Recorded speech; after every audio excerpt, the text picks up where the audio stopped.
sivyo turiko turavuga nk'isoko. Ndanashima cyane rwose ngira nti dufise abarongozi bubahuka bashobora kuvuga ibitari bike bitagenda neza. Ico ni ikintu ciza cyane ku murongozi ashobora kubahuka akavuga ati hari ibitagenda neza. Umukuru w'igihugu yaravuze ati ntabwo dufise ntayo tugira n'ishobora kugira. None ivyo biva hehe? Nivyo nasiguye kare nti iyo sigorane ni inkurikizi y'ibyo tutakoze ari imyaka 10 n'imyaka 20. Igihe mu gihugu cacu amahera yavuye mu myaka 20 heze kuvuga mu myaka ya 2023 ku miliyari amajana 345 akadugu no musi kuri budget y'ibiro 4 niho tuba tugira kibaza tuti mbega amahera yaja mu byo kubiza umwimbu yangana gute.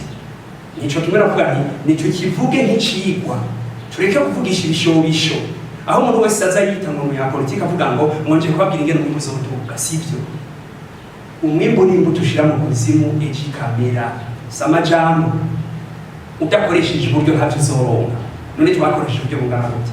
Uburundi bwarashize umukono ku masezerano y'Imaputo aho hepfo mu gihugu ca Mozambique aho twemeza yuko muri Afrika n'imiburiburi icicumi c'amahera y'igihugu ategeza kuja mu mwimbu na cane cane muri uno munsi Uburundi bumaze imyaka mu myaka y'ibihumbi 1992 iyo budget y'uburimyi yagera ku bice 2024 kwijana y'ibikorwa bya leta. Uno munsi ibiharuro habanese bitwereka ko biri munsi y'umunani kwijana.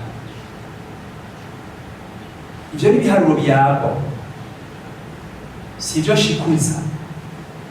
Ico rero utarimye ucimbura sinje kubesha ngo ejo ngo hariho ngo inyishu ikoroka iva mu ijuru ngo tuzogaburira abana byatunga mpembo naho ivu. Rero nagize uno munsi sicora cyatuzanye kuvuga bimwe byose ko bimeze mugabo tuzobiyaga kandi dushaka kwiga shuri ikura. Maze ico turiko turavuga mu bongozi twebwe ntituje kwigisha abarundi bose ngo turiko tubigisha ibintu oya tuzobiyaga mu Burundi wari wese tutaravye ngo turafise turavyaba niyaja maze abarundi batanga ibyo turiko turavuga atari amacana.